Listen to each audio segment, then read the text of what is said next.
Blessings. Amani 9 Google, which means peace and power. Family, welcome to the Temple of New African Thought. To those in the room and those online, we greet you in the words of Amani Na Nguvu, which again means peace and power, peace and strength, peace in all the things. Coming from Swahili.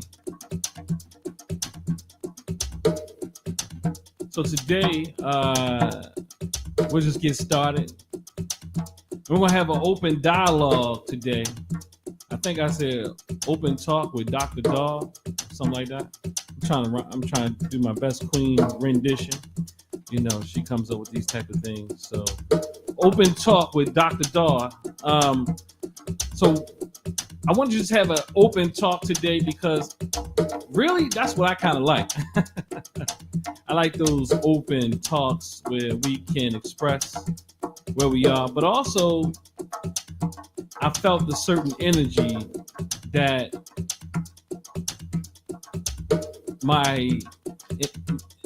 I feel like there's a need to just have open talk. I don't know where it will go. But I just feel like it's the time and the place and the space to have an open talk. Because we've dealt with a lot.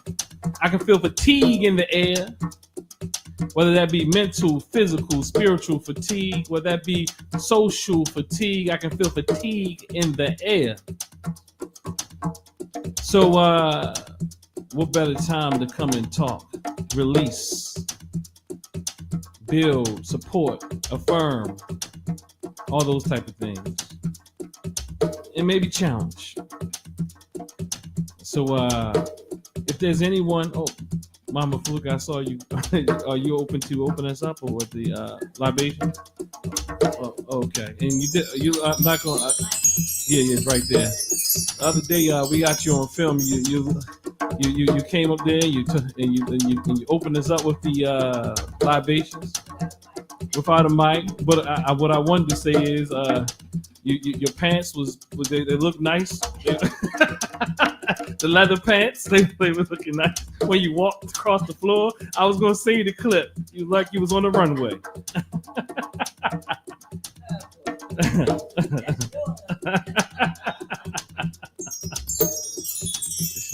That's why she's still here.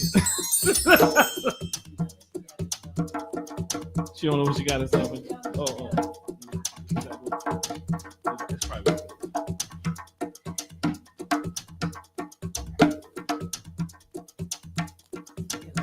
Center ourselves and to welcome this Sunday's afternoon and what we'll be able to talk about, share about, and grow from.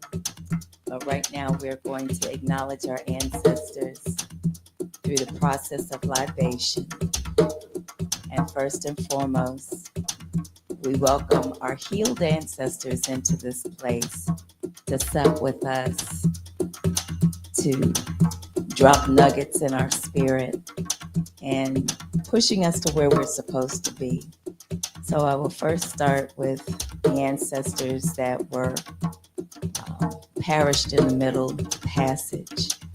For all those that transitioned by way of violent acts throughout the Atlantic Ocean, in South America, Southern Caribbean, Northern Caribbean, Central America, and North America, we honor you today. Respond by saying Ashe. Ashe. Ashe. Ashe. For those who were on plantations and endured complete terrorism of the mind, the soul, and the body, but still were able to maintain a sense of African pride and dignity, we honor you today with our Ashe. Ashe. Ashe. Ashe. Ashe.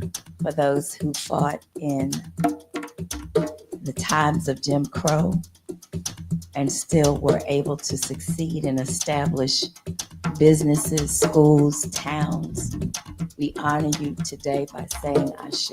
Ashe. Ashe. Ashe. For those who worked in the civil rights movement, some losing their lives, others with the memory of the trauma, but still working toward healing, we say Ashe to you. For those revolutionaries globally that fight first and foremost for the liberation of African people, as well as all oppressed people globally. For those who have lost their lives, we honor them today by saying Ashe. Ashe. Ashe, Ashe, Ashe-o. Ashe. Ashe. Ashe-o. Thank you. Thank you, Mama Paluke.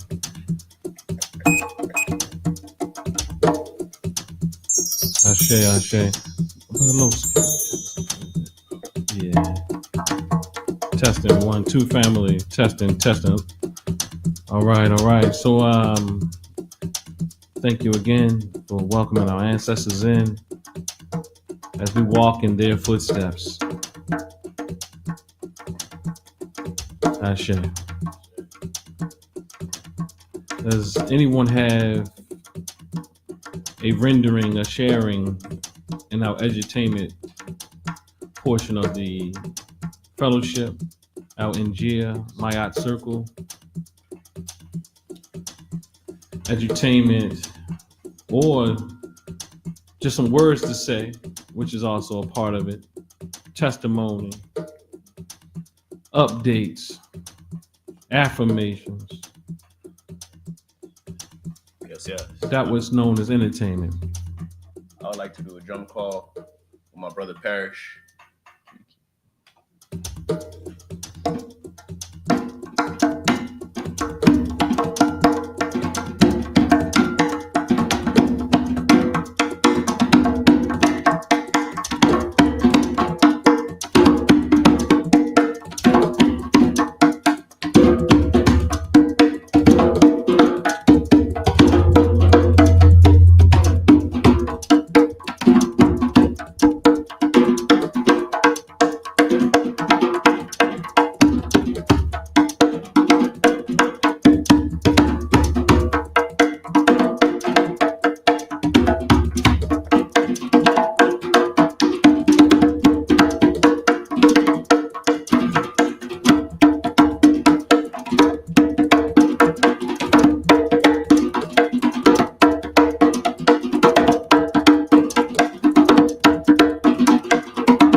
Ashe.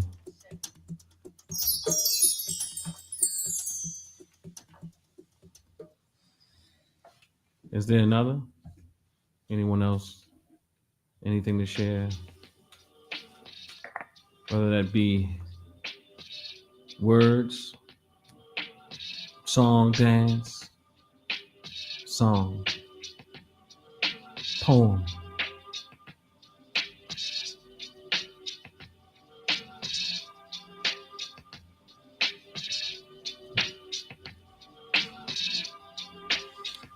I'm looking like people have something, but I'm not sure if that. I'm not reading the.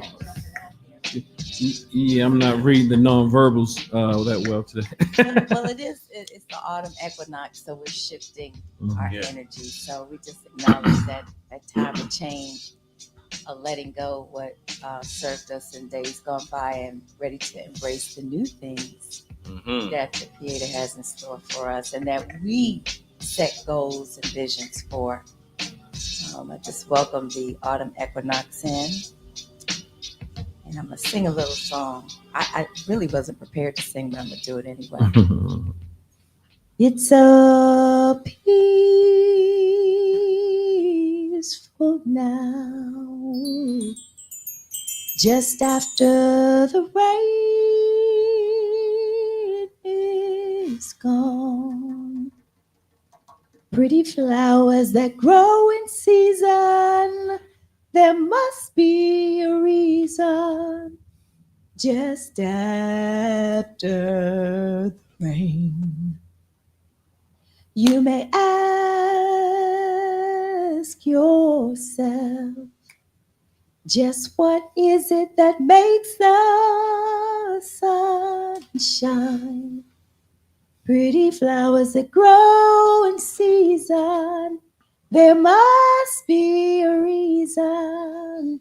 Just after rain, realize blessings that now fill the earth from above, with a melody that's beyond words. Beyond words, it's so peaceful now. Just after the rain is gone, all the children come out to play. Just after rain.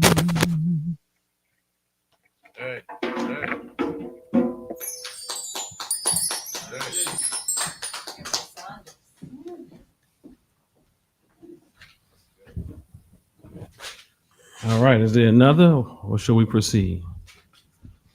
Give you what you need.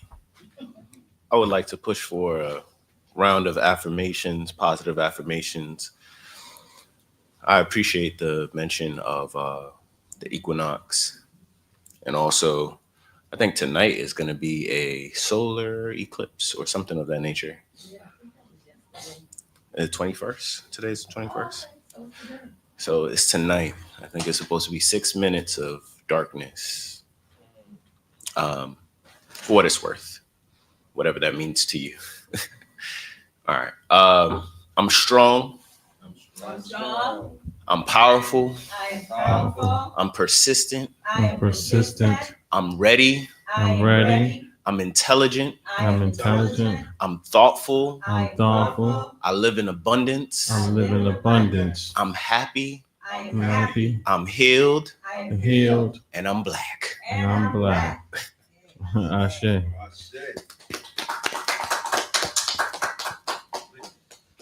All right. Open talk today, family. Let's talk. I put in the caption, what's going on? What's happening? What's good? What's popping? What's up?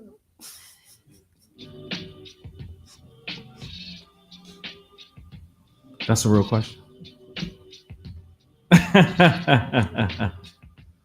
How y'all feeling? We here. Oh, you need a mic. No. Oh, it's going to be loud enough between the two of us. Okay. We're good. We'll just go back and forth with this mic here. me and brother Fern. Nah. So we here. Despite the change in weather and like Mama said, with the energy, I'm definitely feeling myself. I got a little bit of coffee, but it didn't stop me from coming. So Okay. It's a little it's getting feedback. So just a little. Is it a little better now? well, no, what happened? Y'all probably be better just one person keeping this mic, another person grabbing. You just keep those around. It's the speaker. Testing. Okay. That's my cup. All right. So you say we here. You speaking for everybody. You say you had to get some. Y'all had to get coffee. Oh, you got. Does that coffee or tea? It's coffee. Oh, It's I coffee. got my coffee right here. I don't have many vices, but I do have this one. He smiled like you were supposed to say tea, but no. Well, tea can be advice as well. Is it doing the work? But Mama Fluke, you got something. Or if you don't, it's fine too. I see you clenching your device. The oath. Okay. You wanted to do something with that? Mama Fluke, there's a mic behind you. Cat got my tongue. Cat got your tongue? Oh, it's fine. It's totally fine. So, but I do want to say, I think I have been saturated with all the things that have happened from the lynching down in Mississippi to what happened. What's that guy in Arizona? The CK that was assassinated. I don't even want to say his name. Utah. Okay. Mm-hmm. Yeah, I'm just overly saturated with this. I'm just trying to find a space to kind of clear from all of that and be more focused, especially on my studies, because I felt myself being kind of distracted from that. As much as I want to learn and to read, I was really distracted last week and wasn't able to, complete a lot of things that I knew I could have completed had I not been distracted. So I'm in the mode of just releasing all that, not even listening to anything. And if people start talking about it, I really don't want to hear it because I want to stay focused on the task at hand for me. Thank you.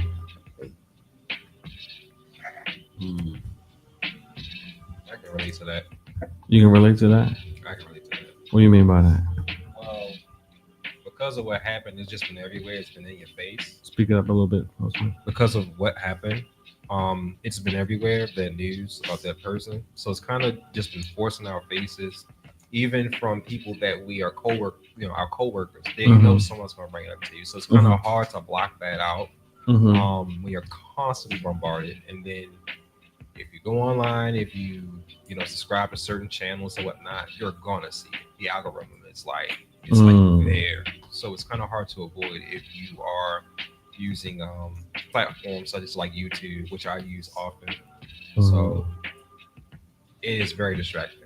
And then new information comes out, and then what happened with the brother, and it's just like again, and it's just at a point, it's like, when is the next one going to be? When because it's just a cycle, a never ending cycle of this.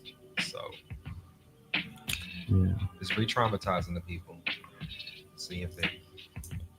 Yeah. So one of the things we do, and I'm gonna have the right do, is to go on a media fast. What we typically would do here at TNAT on the day after what has been reserved as Thanksgiving, and the day of what has been reserved as Black Friday. And typically what we do is we go from a media fast. It doesn't mean all media. It means you're intentional with your media. It means that you don't use media that will likely drop deposits of information that you can't control for the most part. So, like, for example, you can be more intentional about books that you choose to read, sites that you choose to that are safe. Like even social media, your own social media platform for the most part. You can put outgoing things, but not really get caught up on what people are depositing on your timeline and all those things. So really controlling what comes in, and what that has done for me, because I know how that can feel, and what has done for us, trying, because there's always something, as Brother Parrish said, and we can get caught up in that. I was trying to go through I was trying to complete my master's degree, and all types of things was going on. And I can get infuriated by when I see how people being taken for advantage of. And so I had to find ways not to get caught up in that, be very intentional. And what I realized, the media fast, even to this day, it has created a culture, and a culture within me, and also those who have been a part of the African Village. I mean, TNAT Holistic Wellness Center at that point, of not really being bombarded by the media so much. Like me, I have to intentionally look at these things, because it's so easy for me not to. I remember Brother Los was sharing how he tries to stay away from certain levels of media, and what he said to me was like, he understands why people in leadership positions have to as well, though. And I do. So I intentionally look at these things, and I'm not really that overwhelmed by them, to be honest with you. Just to be honest with you, it can be overwhelming what overwhelms me is when our people are being got. And I want us to see, but it's very difficult for us to see what is truly going on, and who truly means us well and who truly doesn't. But nonetheless, the war is going on for our minds. So that media fast will probably be very beneficial coming up in November, that we will partake in.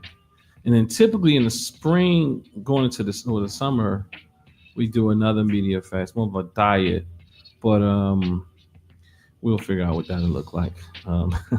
It was a very strict diet that we would go on, and it's not always the best for everybody.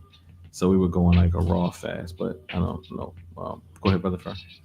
I was gonna say I could really appreciate that, not only for just taking in media, but also even outputting. I think for me personally, it would be good for my mental health to maybe delete a couple apps, or I mean, the world won't end if I turn the phone off for a week, or figure out another means for people to get in contact with me, even a burner phone for a week or two, just because I gotta say, me personally, I've been feeling a sensory overload, and I try to be very intentional, but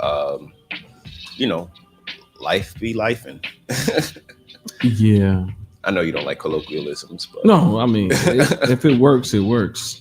I used to hate it is what it is until I realized it is what it is. Yeah, it is what it is. You say, that's right. But I guess to respond to that, I think that it's not that I hate colloquialisms or phrases and statements and all these type of things, these cliches rather. It's just that many times we stop there. It just sounds good, and many times we don't even go deeper to ask, what is it saying, other than what's the depth of this? Is there any depth in it, and is it true? Because it's a cliche, because people say it don't mean it's true. I'm like that type of person. Okay, I mean, I hear what you're saying, but it sounds good doesn't mean it's true. And then the other thing is it true in all situations? And so, I think we can become very literal in our reading, literal in our sayings, literal in our proverbs, very literal. I don't think nothing's written. I don't think there's a thing written that is comprehensive enough to fit all situations all the time.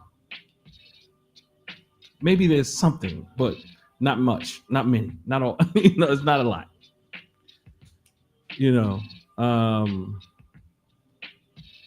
So yeah, I think I saw Brother Lewis. Did you have something? I saw you trying to get the mic. So I want to do this. I want to talk about the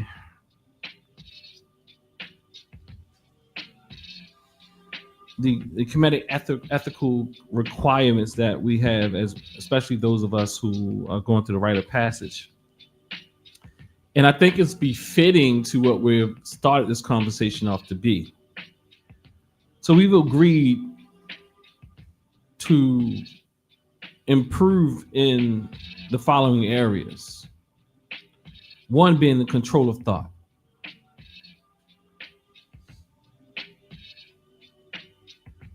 Control of thought. So many times when we are engaging with these different media platforms, they're trying to control our thoughts. Hence, also our emotions. Hence, we will be drained if we can't control our thoughts. A lot of the reasons why we're tired is not because we've done anything physical, it's because our thoughts are running wild.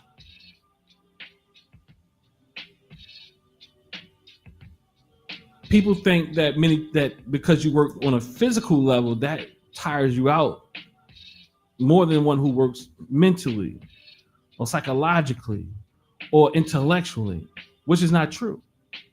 Because you can become very drained, especially when your mind is all over the place. And when your mind is all over the place, many times we struggle with sleeping well. I suggest to people, if you're not sleeping, can't nobody help you. You have to go to bed. A brother asked me the other day, how do I care for myself? And I'm very careful in answering people's questions when they say, what do you do? Because sometimes it's somewhat of a way of trying to figure out you, trying to say, figure you out. You know what I mean? I get it, especially by brothers. It's like I pace myself. I do go to sleep. I make sure I get my sleep.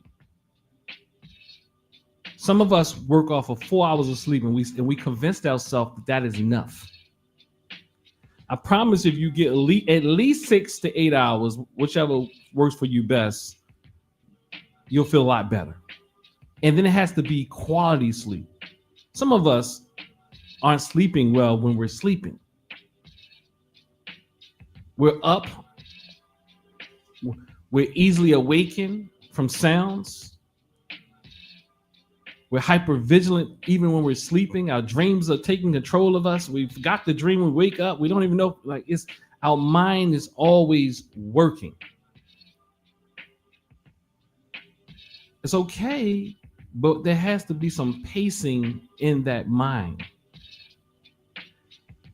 And these media images are trying to have you and us out of whack. It's interesting. We spoke about it already. They're fatiguing and they have us feeling doomed. So many people, not even just with what's happening with the gentleman, as brother, I think it was Carlos said, is no longer with us. Was I on another show? I forgot. I don't know where I was at. Listen, the guy who was no longer with us, I think that's how brother Carlos was responding to it last week. It's the wars that's going on that's not even ours.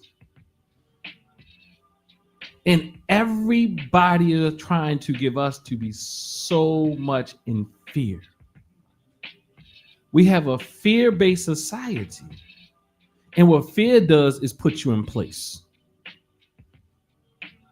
Fear keeps you in your place. Where you supposed to be at, black man and black woman. So again, control of action. The next one, steadfastness of purpose. Steadfastness of purpose. One thing I realize is that many of us want to be leaders. And we often critique leadership. But we struggle with being steadfast. We struggle to stay the path. We struggle in anything almost. And there's not just anything, but we make up good enough reasons to not continue. Because in our minds, we don't have to be accountable to one another. And to me, that's very disheartening. And it's disheartening because we are the people who talk the loudest about liberation, who talk the loudest about holding leadership accountable, who talk the loudest about we ain't doing enough, are the very people who will drop out of any damn thing. And won't work with others because we don't know how to depend on one another. We don't know how to ask for help. We make decisions all by ourselves. Even we won't even share with the closest person to us, like an intimate or romantic or whatever type of partner, our wives and husbands. We won't even depend on them. So then we won't depend on the community. And then you have a conversation all by yourself, as I often speak about, that you made all these decisions by yourself in your romantic quote unquote relationship and didn't even let your partner in. And then you do the same thing with the community. So what I'm saying is relationships are relationships are relationships. Go ahead, Brother Los. Check. You good?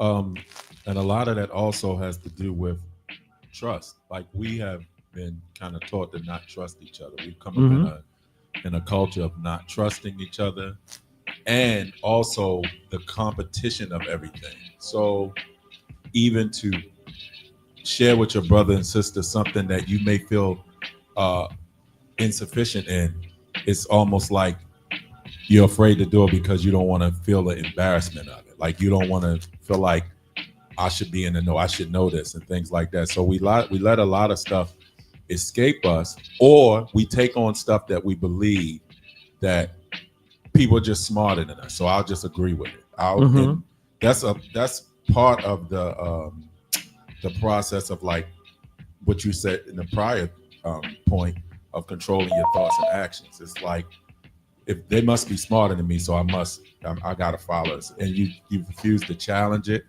or have any kind of thought-provoking conversations with those people, which could help build the process even better. You know? Yeah. And the reality is it's no competition. It doesn't have to be a competition. We all have strengths that differ from the other. We get locked into what we believe from our Eurocentric counterparts, what is more of value. Everybody don't have to have the same exact strength. And everybody doesn't have to get to the same place at the same time. Kind of like the rites of passage. I say, look, there should be no man or woman left behind. But we're so used to doing things ourselves. And the whole point is for us to learn how to depend on one another in very simple ways. And I argue that if you can't do it in the most simple way, I know it's showing up in real ways, in your real relationships, what's really going on. These are just tests to see how you will perform. And no, those who are self-righteous, those who are afraid to have people help them or can't listen to others, you won't make it. Because you're independent. And it's all about you. So steadfastness of purpose. And I go back to this idea of how can we be really serious about the things that we say if we don't think life will always give us excuses not to do the thing? Because I promise you, life won't stop lifing. And any reason and any excuse you give is an excuse. Because life will never stop giving you what you need called an excuse. And that's for real. Because often in our lives, we think that we're the only one going through the thing. But the reality is there's not a person that's not going through something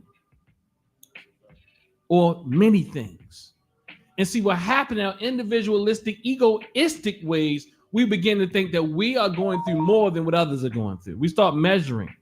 We have no idea. But steadfastness is one of the weaknesses in the movements that we talk about.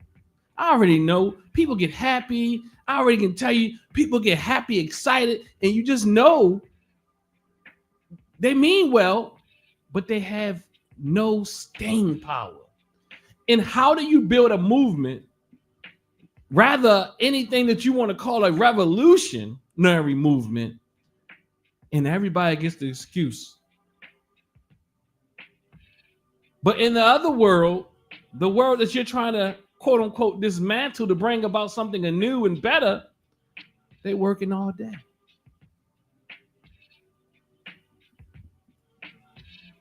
So we have to, if we really want to be serious about things, hold each other accountable. Yeah. And that is the most difficult thing because we have empathy. We do. But you pumping your fists. Are you really pumping your fists? And I know it's hard, it's heavy, because the society is taxing us so that we won't stay steadfast.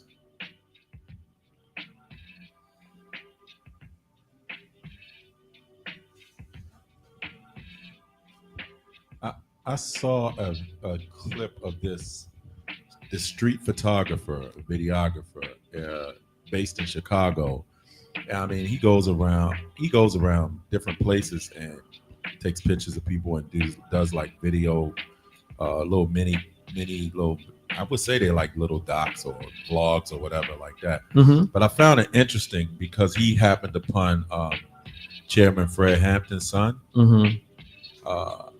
And this is a young black man, and he made a statement. He was talking fine, and they were just asking questions, and then he made a statement to Chairman Fred's son and said, "I wish the movement was like it was, as powerful and visual as it was in the '60s." And Fred Hampton Jr. became irate, Mm-hmm. and his point was, you saw it, mm-hmm. And his point, you saw what his point was, is like, it's not that it's not happening. You're not a part of it. You're not up on it. You know, you're not following that enough to know what the struggle continues. Like, there's people out here doing it. Like, he even told him, he's like, you weren't here last week when this place was packed with that stuff. So, mm-hmm. like you said, people tend to jump on board and jump off board, or their mind is quick to get absorbed with something else. Mm-hmm. You know, it could be something similar, but not that actual thing. And then you think to them it's being diluted when it's actually not being. You're the one doing the diluting because you're not steadfast in it. You're not steadfast in the participation or the mm-hmm. understanding of it. You're the diluter. You know mm-hmm. what I'm saying? It's not that the people who you think you're the one, because you're just mm-hmm. you're not actively engaged in it, whether it be physically, mentally, emotionally, or whatever. Mm-hmm. And I think, go ahead, bring the mic closer to you, though. I really appreciate that point. I thought it was a beautiful thing, even last week when the panel was here having a discussion, and you know, I thought it was interesting how so many people were saying in a variety of ways that we need to do more, we need to do more, we need to do more, right? And that's like, I think it's similar to what you said. And it's similar to what Brother Carlos just said, where if you're not a part of the work, you don't know what work is being done, right? And then also, creating a new organization or doing a new thing doesn't necessarily mean that more work is actually being done. It's just another thing to be convoluted in the mix of things. So, you know, I was really trying to be thoughtful, and I'm not even making it about me, but I'm just mentioning this point. I was trying to really be thoughtful and say, like, well, what is it that people need? What is it that you need, right? And you know, I thought it would be a good call to action to say, like, I need somebody to show up like this, do this specific thing, or I need a secretary, or I need you to come to this event. And I think a couple of the panel brothers said, you know, where some legislation is being passed, let's push forward there. Also, okay, go to this website, sign up for this. It's kind of like the green book, but it's on the website. You know, those are like very tangible things to do. And I think that so often people could get big speeches about what needs to happen, but don't give real tangible, I need you to do this thing, this one thing, and that's one step towards the right direction. That'll get the needle moving. And I just wanted to mention that because, like, even here, there's so much work being done and around the city, but if you aren't a part of the network or you don't show up, you wouldn't know. Or if you don't tune in, you wouldn't know. On the opposite end, you know, it's one thing to show up, but like, what does it look like to actually show up and actually be supportive? You know, actually do something to contribute, even if it's something small. And I think that, me personally, I can't solve the world. I don't think so, but I can raise my kids, and that's one thing. Or I can pick up a piece of trash, and if everybody was to pick up a piece of trash, this gets us a little further. You know what I mean? Just what is the tangible thing we could do? I digress. There's a couple things there, but thank you. I actually want to commend you for even doing that last at the round, you know, the round table on Wednesday, because one of my friends was tuned in Minnesota, and he said, "Man, I appreciate the brother." He said, "The brother with the hat, man, I appreciate him asking that." And I forgot to tell you that that's the same thing, brother Ferg. Like, you just said it again. Like, a lot of people, and I don't think they mean, well, I can't be in their head. So I was going to say, I don't know if they mean any harm or not, but a lot of people do love to hear themselves just talk. Like, they love to just say stuff and have people, you know, respond to it and throw their hands up in the air, and they can make a meme about it and things like that. But you ask them specifically, give me some things that we could do. Like you're saying, we're not doing this, we're not doing that. Well, give us some. I'm here. I'm asking you, what can I do? And I thought that was, first of all, I ain't gonna say, I think it was brave, because like in the midst of a situation where you got people of esteem talking, it's like sometimes it's hard to put yourself in the middle of that. But I appreciated you reaching out, because it actually challenged the people to not just talking and just regurgitate the things. You know, they got talking points, or they got things or bullet points that they've done that they can read away on paper. But is that actually getting people involved? And I'm not sitting here throwing stones at them or anything like that, but it happens a lot. It happens a lot. A lot of people believe they're being positive, and they are, but like it still ends up just being bullet points, you know? You know what? This may be unpopular to say, and maybe it is throwing a stone, but I actually was a little frustrated at the brother who spoke after, because he almost cut off the panel to what the call to action could be, which could actually get the needle moving forward, to then ask the question the whole panel was based on for over an hour. And that was like a little frustrating to me, because, and I'm saying it in the sense of accountability. I don't know that brother, and I'm sure he was well intentioned, but that was the epitome of, I want to hear myself talk and get a soundbite and seem like I'm saying something and I'm so empowering. But in all honesty, if you showed up on time, you would have been there. You would have heard. You could just have listened to it, and then time was taken away from actual call to action to actually reiterate what he could have just listened to the panel discussion from the beginning and just figured it out on his own. And that is I think one of the most infuriating type of situations where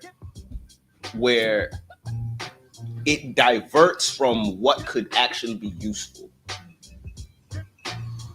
I totally agree. I just think that I think we kind of were talking about that off camera, like casually, about that certain situation. And again, I think it's basically there's power.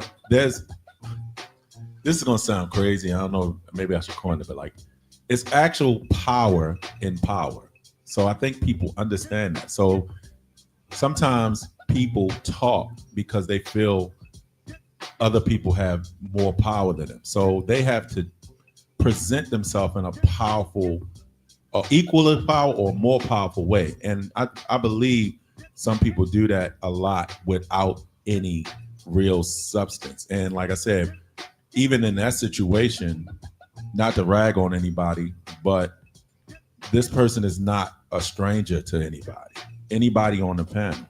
So to come here and, kind of like grandstand for the camera stuff, those are things that you just can meet with these people and talk to them and just say, you know what I mean? So that sometimes that type of thing runs wrong. Like, and here we sit here and we talk about stuff, we challenge each other, and we don't wait to get in front of some other people. It's like, yeah, I told Brother Fur that, and he just didn't say it. We just talk to each other and we work out the things that we can work out and come up with some ideas. So I think even looking at that panel the other day and showing the power that's in it, just to have those people come together and share ideas, you don't want to leave with something that's basically false.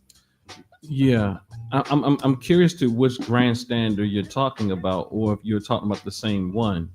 I do think the final brother asked a question, although I think he asked the question. I think the rest of them was grandstanding, to be honest with you.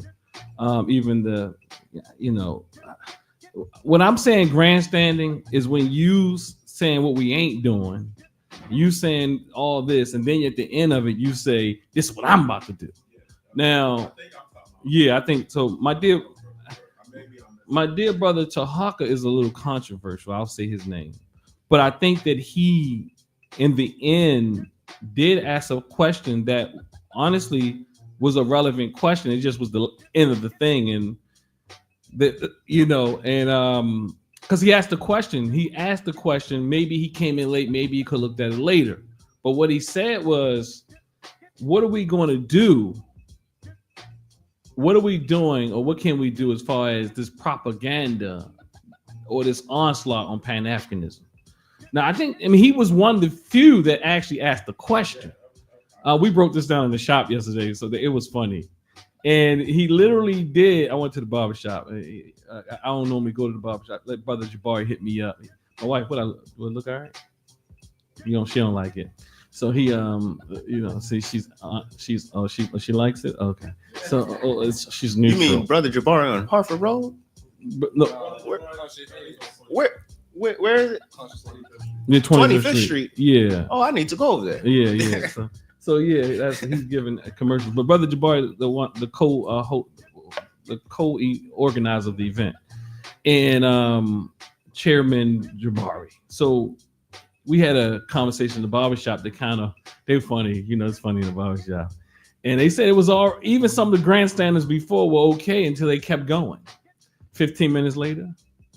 And then I'm going, look, this is what I'm going to do. And people just miss the purpose of the event. I mean, it was a beautiful event. And I wrote a post recently said, if you don't ruffle some feathers, you ain't doing anything. So I appreciate all the chitter chatter and all that going on, But the reality is some people also were a little hurt because they misunderstood. This wasn't saying they were the Pan-Africans. It's saying we are the Pan-Africans, right? It doesn't mean we plan on doing these presentations like these type of town halls going forward when specific issues surface. So it's not like people, why wasn't I on there? Like everybody can't make it. But at the end of the day, you might be better fit for a certain type of discussion. So I get it. I'm not going to say I haven't asked some of those questions myself. But they're definitely grandstanding, and those type of things that is a part of the fatigue. But I think if we look at it and understand it, we have to ask the question: can we still coexist? Because the question I become frustrated with, and most people, and I know y'all think, I frustrate most people with this thing. Because someone said I have certitude. What's that mean? And that I'm certain about some things.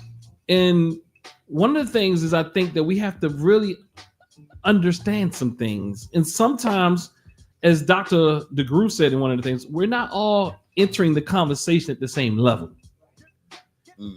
And I'm going to argue that when I say that somebody's a fraud, I'm not saying 99% right.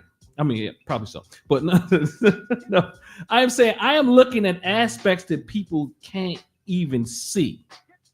And that's what we plan to do is train even inside of Njia, write a passage, what personality is. That's why we're waiting on y'all to give those tests back. Because we have to really know that there's some things that are flaws and some things that are frauds. And some behavior is people aren't even thinking about changing. The very reason for being there is to take you off.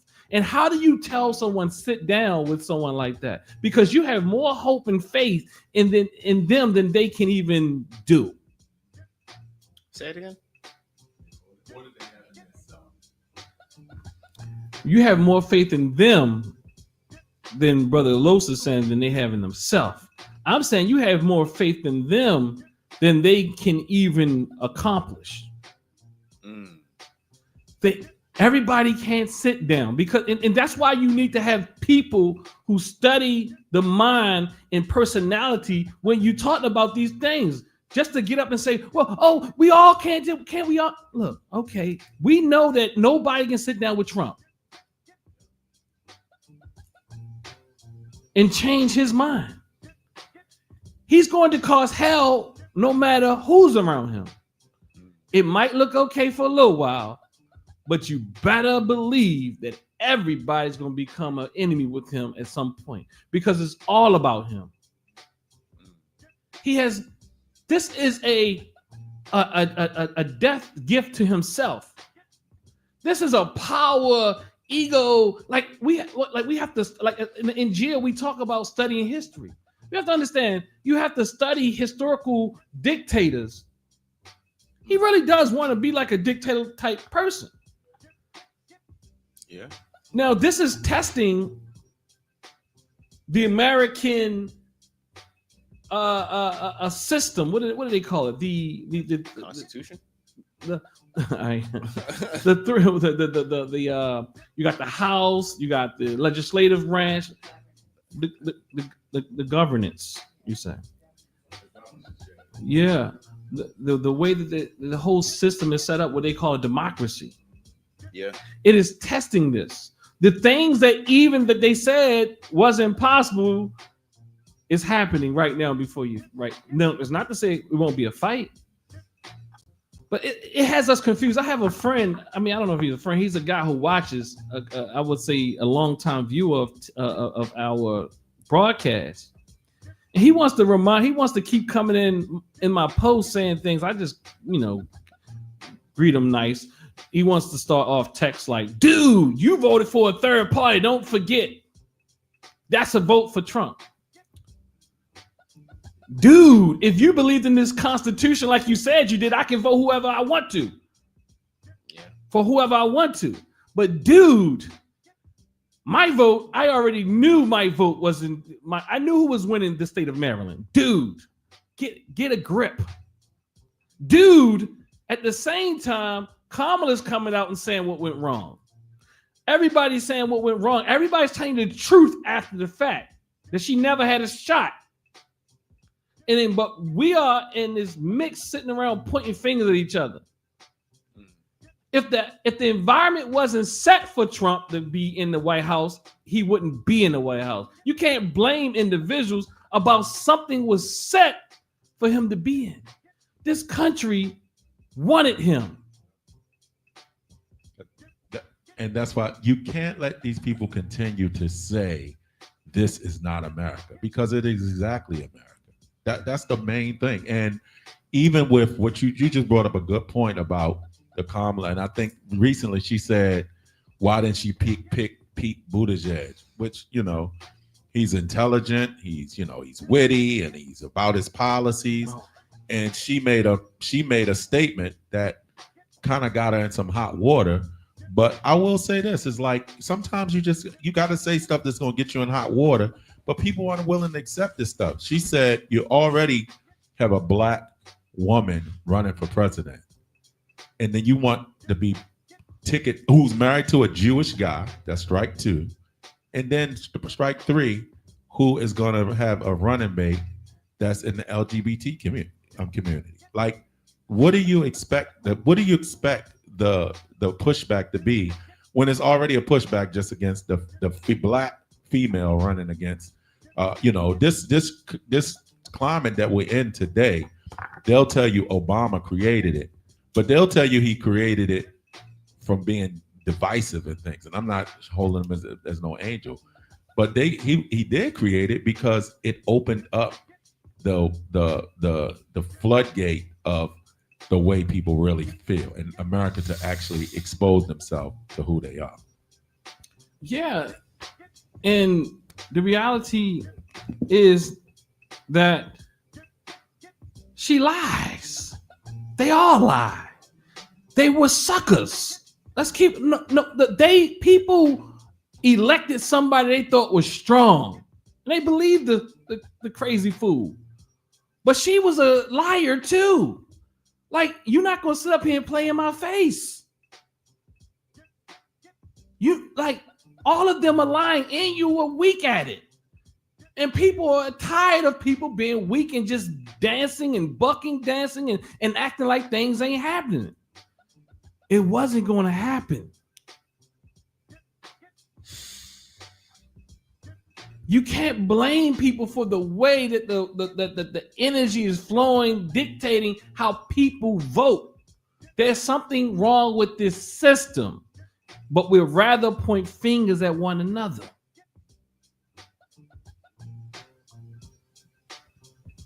I've never seen a person that has any level of Jamaican ancestry not be supported by Jamaican people. You know what I'm saying? Like, what? I've heard from so many. I ain't feeling her. Normally it's a pride thing. Fur over there, ready. Fur over there having a transforming over there. Hold it in, Fur. Come on, Fur. Bring it out, man. Yeah. Look. And I don't think she represented that as well. She represented a lot of different things, but you're right. You bring up a good point.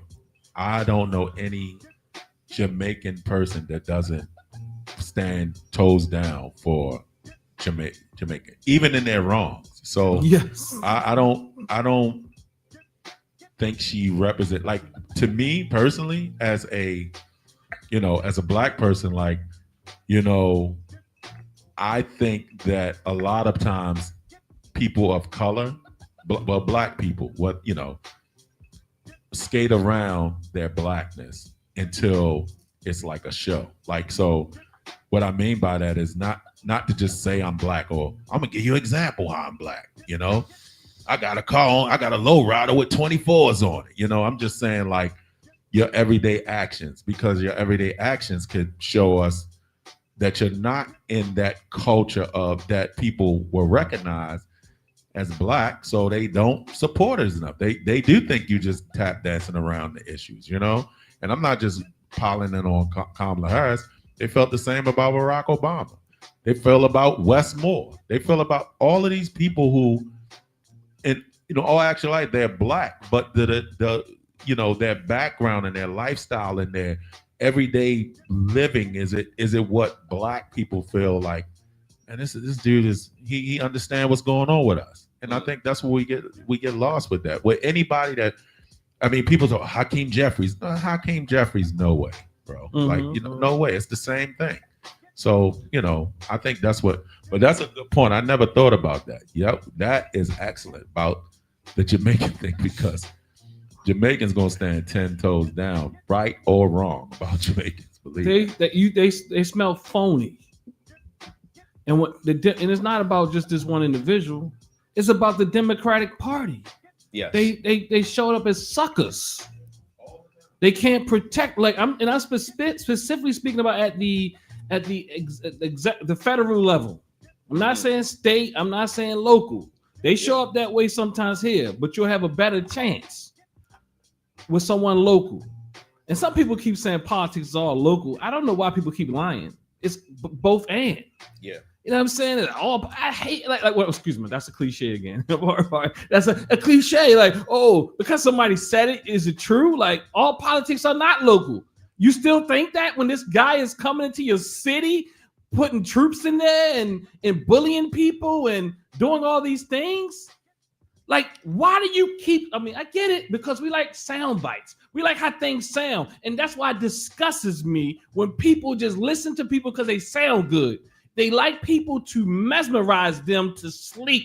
Rockabye baby. Go ahead. Can I jump in? Go ahead. So, I think it's Malcolm X who said you got to stand for something or fall for anything. And I really don't like having political conversations in public and on camera. But let me just mention that you hit it on the head. I think the Democratic Party is all over the place. There's like a catch-all for anybody who's not Republican. And what it does is it just makes it way too broad, and people have to be way too broad. And I would much rather somebody who's direct and specific and says, this is what I stand for, and just firm on it, than has a bunch of wishy-washy opinions about things, and then it just doesn't feel right. And I think that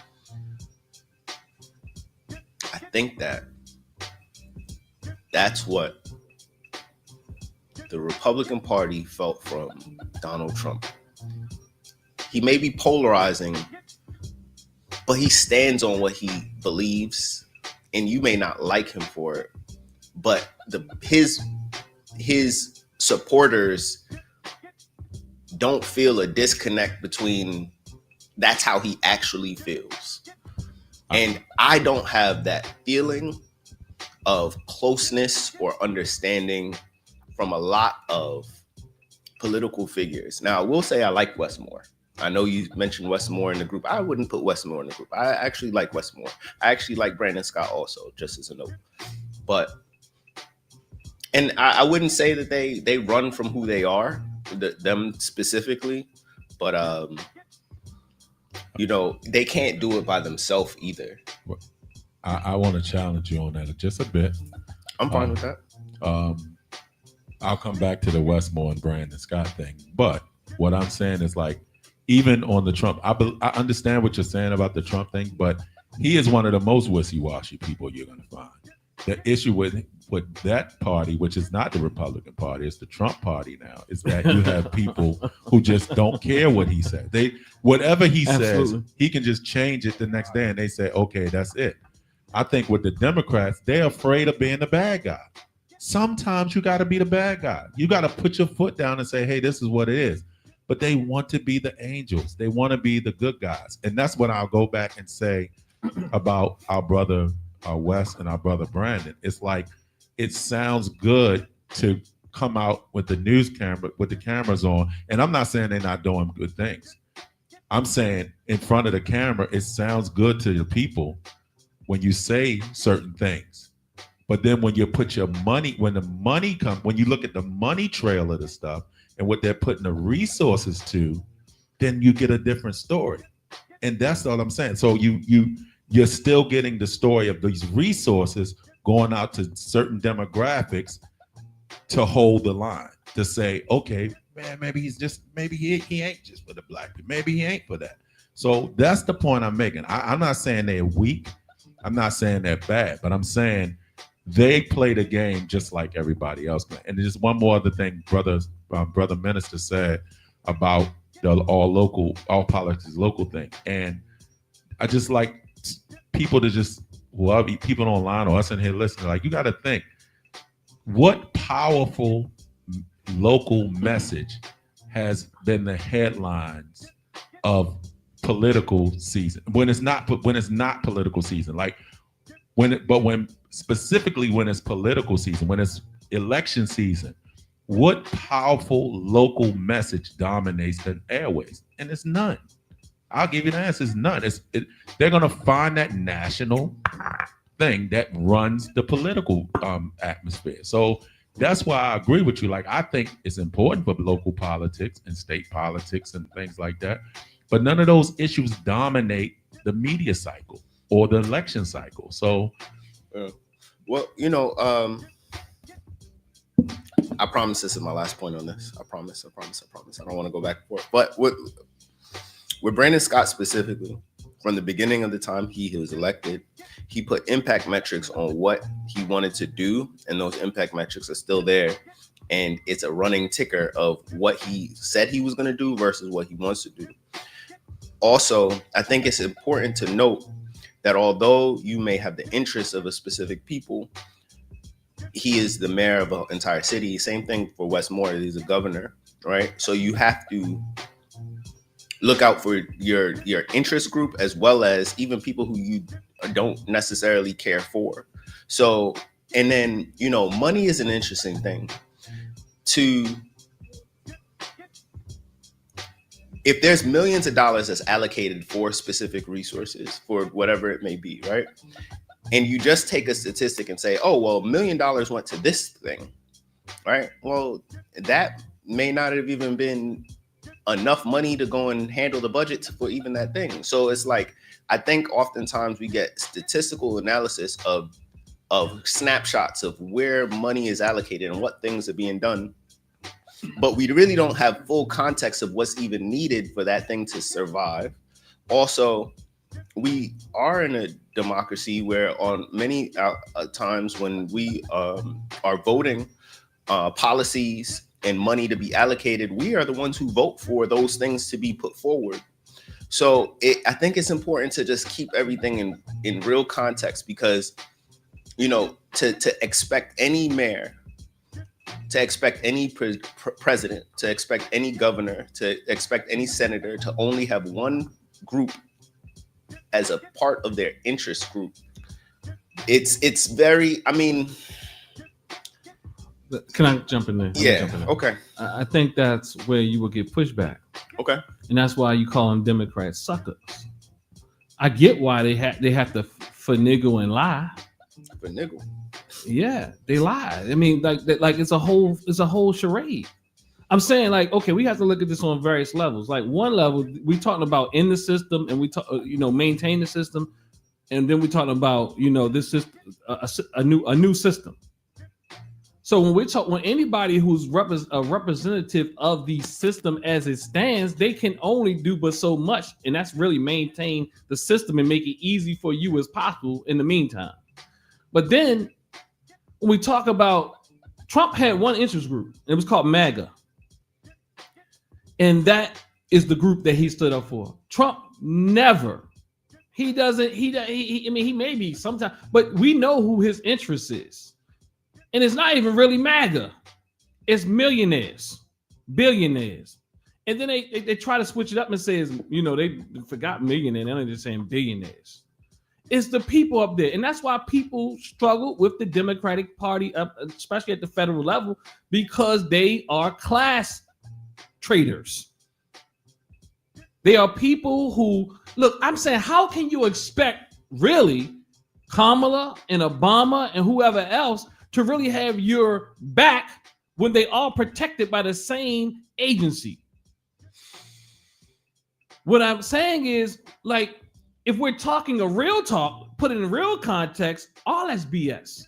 Now, we have to play games to survive in the system that some people, I heard somebody say it the best way the other day. It says that we need to break. So not the debate of whether it's broken or not, but a system that needs to be broken. So then so when we talk about Trump, I understand what Brother Fur is saying here, because Trump was clear. He's clearly a liar. So that's what that's what he was doing. He wasn't acting like he wasn't lying. He knew he will lie to you and lie to you again. He knows that you expect that he's a liar. He's not faking. Where Democrats want to act like they're not lying. Trump just say what he say. He gonna say what he gotta say, and he don't care. He's practicing warfare. He know you'll forget. His people know he lying, but they feel like he will lie for them. They feel like he will lie for them. They look at this as warfare. Whereas Democrats or liberals, for the most part, let everything go. Everything is real. Everything's a social construct. There's nothing in you. You're teethless. And then you want to blame people who we can't, but like people are tired of the charades. Like the in your face stuff. Like, why are we all up in here with the politics? Is what I'm saying is, if we really think you can try your best in this system, and that at best would just be life support. But when we really think that a mayor and or a governor, and there's plenty of things we really look at these things that you can critique them on, but the reality is, I mean, I'm certain there's things that a person didn't do. You know what I mean? That's all politicians, right? That's not really the thing is, what is he saying or what are they saying that is going to disrupt the system? That is what that's the argument that some of us are having. And that's why I like to differentiate and segment these conversations. Because you can do whatever you want to do to maintain the poverty in Baltimore. You can do whatever you want to do. Like, there's no reason why Baltimore should look the way it looks. That the people should be eating how they're eating. There's no way. But when you gotta play the game, you become a chump to those who have the power. One quick example, and I know we'll stay on the pod, but this is one of the points I'm making, and it's not even about all the crime and this, all of that. Just an example like this, and no disrespect to any community or anything like that, but the communities that majority Black people live in are inundated with people who welch off of the Black community. It's inundated with stores owned by Asian Americans, or Indian Americans, or let's be honest, people from Africa, whatever, like that. It's inundated with that, and it's like, these people have skills or can do these things. Okay, we're looking at TNAT right now. We know somebody who can run a restaurant that's from our community or whatever like that, right? But our community is just filled with people who just welch off our community and then they out of the community. And the thing is, they just can't set that up. They just can't come in the community and say, hey, this is what it is. They got to have licenses and stuff to put all these liquor stores and stuff like that in here. And that's governance. That's the government. That's not just people say, oh, here goes a spot. Let me make it a liquor store. Or here's a spot. Let me just open this up. No, So they actually can control it. Listen, the city of Baltimore can control how many Asian stores are here, how many Asian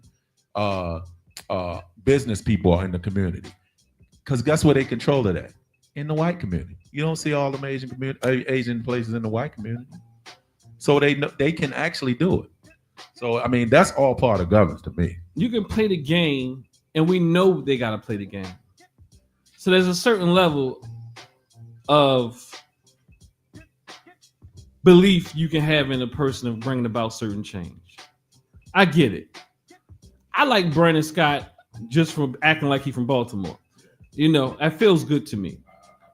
Now, now, is that going to bring about the change that I'm talking about? No. But do I like some of the things he's doing? Yeah. Is some of it necessary? Yes. So I think we just have to be clear in the conversation we have. Now, some people can critique him much better than I can. I'm certain there's plenty of critique that can happen. That's not my area.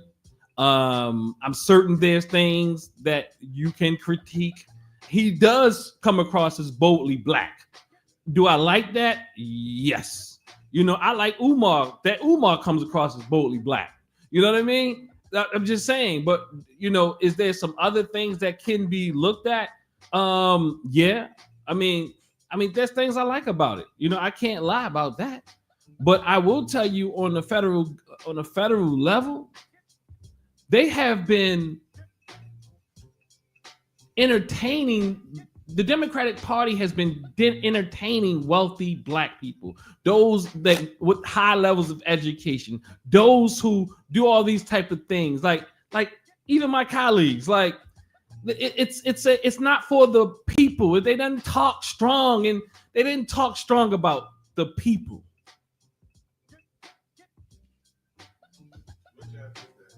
They didn't talk strong about the people. So again, I'm arguing that this war, I mean, I get it. They would have made it easier. But even those who call out people dumb who voted for a third party are now saying that this type of level of environment that Trump is making is necessary for change. Some of us are like, don't let the media get into your heads more than what's really happening right now. Because some of us think because he created this big, beautiful bill that the SHIT is already in effect. Oh, I'm losing this. It didn't even go into effect yet. So this is the type of mind games that we have going on. I lost this. What? It didn't even go into effect yet. This is the type, like, we have to be able to distinguish what is being played on us. People play on our minds and hearts every day. I am not saying it's not a fight, but we have to be able to distinguish between what is real and what is unreal. And social media reels are playing on us for real. And just stand on it. Like, it's nothing wrong with just standing on that. Like, I think a lot of times we fall back to the back with the idea that somebody's going to think indifferent of us. But you have the right to your opinion, and you have the right to common sense and common sense responses, just like they have the right to these crazy responses they give you. Like, you actually have the right to that. So I'm one of those people, like, a lot of times, you know, we joke or whatever like that, but like, I'm going to challenge something that I don't understand it to be truthful or helpful or anything like that, and I may be wrong, but I'm up for the challenge for the understand. You gotta make me understand it. So I've always been that type of person. I've challenged professors in undergrad and grad school. I mean, not trying to be a bad guy or anything, but it's the same way I feel about our leaders, and whether it be our political leaders, our social leaders, our leaders in our black liberation movement. It's you got to challenge. You just can't fall into place, because people prey on that stuff. People can sense somebody who will just fall in place. Hence the MAGA party. I mean, it is what it is. Hence what we talk about on Wednesday. People who live and die for Dr. Umar. You know, it's like people sense those people. They know they can feed you this stuff, and they know they can get people behind them. So, like I said, even taking it back to our Black leadership and our Black liberation movement, it's like, people can be challenged. If you got an idea and you don't understand the idea, make people explain it to you. Make them explain it. Don't let them off the hook by just saying something and getting some applause. Challenge it. And committing to something is important. And knowing that just doing what you do for yourself is not enough. I want to kind of argue against that. Because many of us, we say things like, I can just do my part. I'll cut my grass. That ain't changing shit. It ain't doing nothing. I mean, it might make your yard look good, but it ain't changing the condition of our community or our people in a real sense. That is what they want you to say. Let me just go ahead and not worry about this major great thing that I have no power and control over, because it's bigger than me. It's these super white humans or these super black humans. That's what they do. I don't have the power. Yes, we do. If we actually bring ourselves together, if we actually do things, we have to study. We have to understand what's going on. We have to consult with those who know. We have to align ourselves with community. We have to align ourselves with people who study this politically. It's easier to just go and, let me just do my part by feeding the neighbor. That is essential, but it is not enough. That is what I keep telling you. Again, I love the analogy of the Panthers that we have, again, what do they call it again? We have what you call survival programs, but we confuse survival programs as a form of liberation. Food stamps ain't going to liberate you. I'm not saying people don't need food stamps. It shouldn't even be a reason for food stamps. The problem is the programs aren't going to do anything for a big picture thing. It's not going to change the conditions. They maintain the conditions. And that's why some of our brothers and sisters are looking at these liberal white people and they're attracted to it, because they understand that these programs are in part to keep you where you are. But in part, they are also necessary where we are. So this is why we get played. Because if we think that is liberation, that is the fight, that's where we stop. If we think that the non-for-profit is liberation, that is where we stop. They say, look, what makes poor people poor? And people start to say things like their education level, so they create education programs. They say that they don't have because they're just go with education. So you create education programs. They say things, poor people are poor because they don't have houses and they don't have families. So we create these programs. These projects, you say? So just look, somebody told me they even have showers that they bring out to the community. And that is what we call liberation. Because what that does is maintain the condition, not change it. It's not saying it's not needed, because people need to take a shower. But that's only showering to maintain the condition, not change the condition. We should look at, why do we need this shower in the first place? Why are there people with so much extra, and then there's people without nothing? And then those who have very little, the us's of the world, are donating to all these philanthropic causes, many times to millionaire philanthropic causes, taking money from us to support people that we ain't too far from being, while they still live on their estates. And get the credit for it. And get the credit for it. So it's a mind FUCK. It has us thinking that we're doing a thing, and you about to, and you're worried about losing your job. These politicians don't work for us; we work for them. We are afraid to even speak and say things because we like, look, I might be able to get a grant from them. They might come in my restaurant and say, look, come on over there. So what I'm saying is, whoever had their hand in your pocket, who putting that dough in your pocket, many times they control you. Perfect example. I mean, I don't even know if it is the perfect example. It isn't. I remember when the whole Freddie Gray thing went on, and a friend of mine had a barbershop down off of Lombard Street in that little area where Lafayette Projects used to be.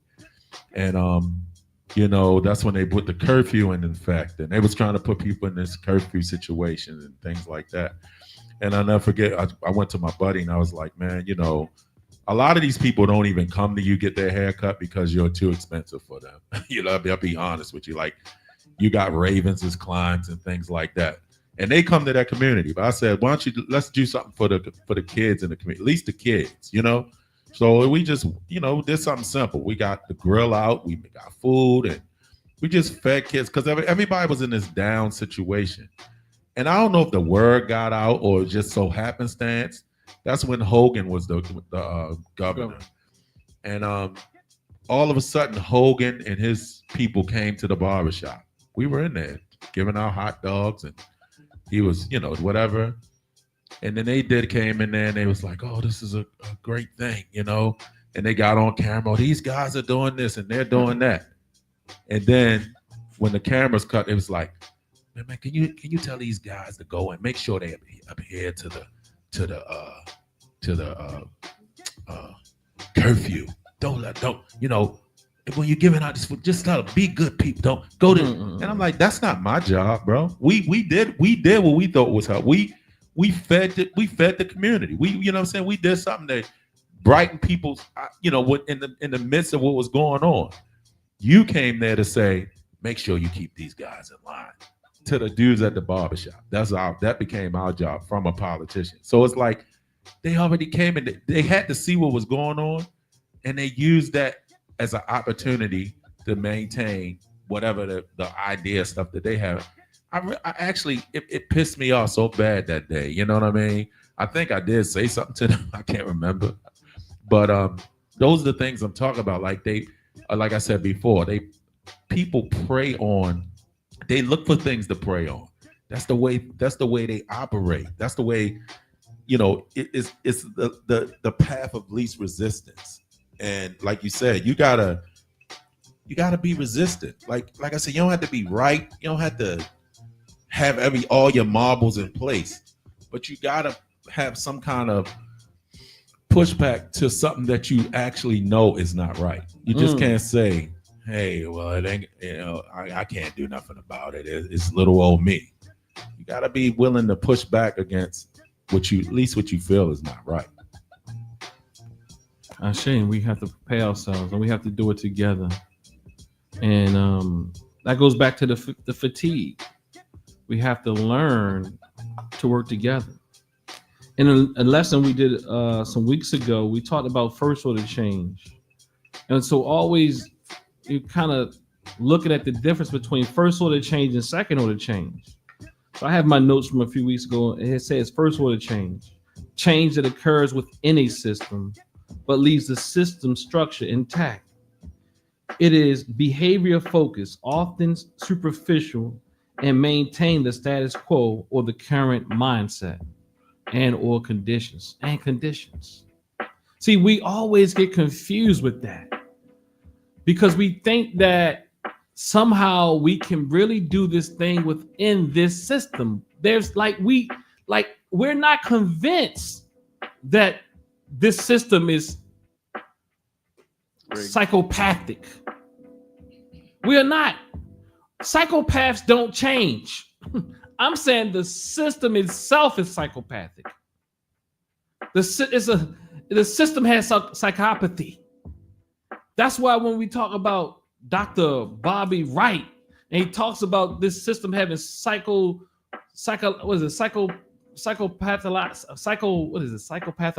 personality disorder, something like that, racial personality disorder. You got something, Brother Parrish? I see you had the mic up for a little while. Yeah, I was gonna let you finish. Second order change. And second order change, transformation that changes the system itself. Its beliefs, roles, rules. It requires disruption and often discomfort. And this is what I'm saying. We are in a place of discomfort right now. But the system wants you to go back to being comfortable. That is what we want to do. All we want to do is get another Democrat back in the White House. And in fact, we're hurting before the hurt even starting right now. I mean, for some of us, yes, many people have lost their jobs. But for many of us who we're still working and moving the same way. This system, the inflation's been inflating since I was a child. People still talking about $50,000 a year, but everything else then went up. So $50,000 a year is supposed to still be good money when food is probably 10 times higher. $60,000 a year. And then everybody's supposed to be a six-figure dude. But most people ain't making six figures. We believe in something that is not meant for us to live in a humane way. We believe in the system. There's no way around it. You can help yourself feel more comfortable in it what is necessary, but never feel so comfortable that you think that you can fix this system. It is psychopathic. It won't change. Just like some of these leaders we talked about. We like to think some of these charlatans will change, but they won't. They sound good. Trump sounds good, believe it or not, even to some black people. They feel like he's their savior because we're in a society where people become celebrities, celebrated. They're more essential and important than you because someone or somehow they are in a place that makes them superhuman. And they're undefeatable in many of our minds.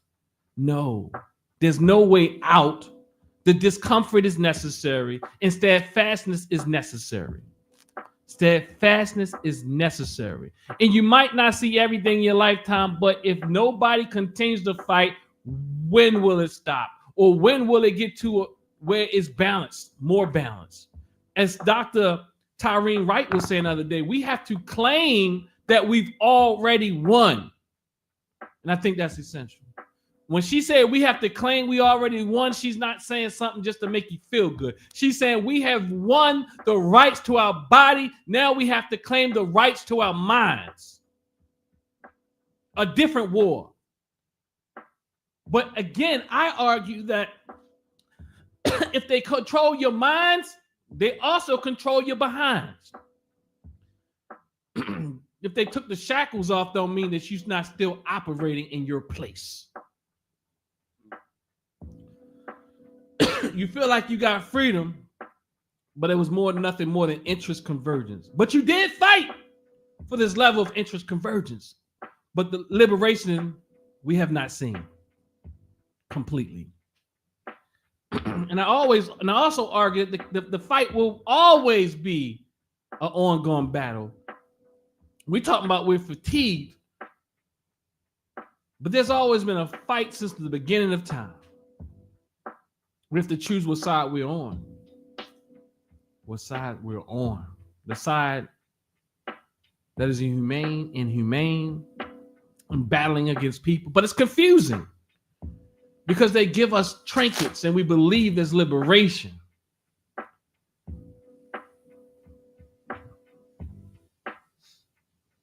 So again, second order change, transformation that changes the system itself.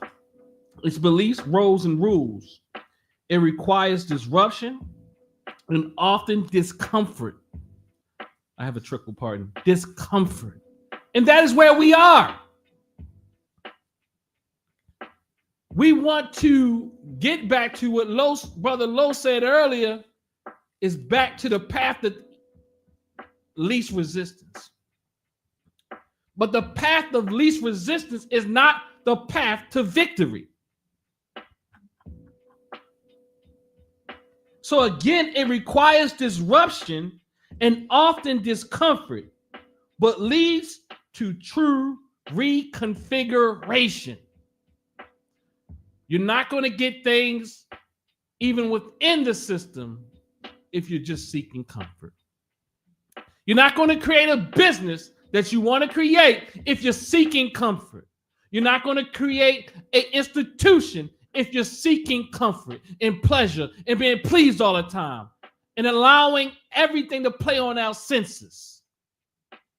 Because when people feel oppressed, when people feel bombarded, it has us looking for release.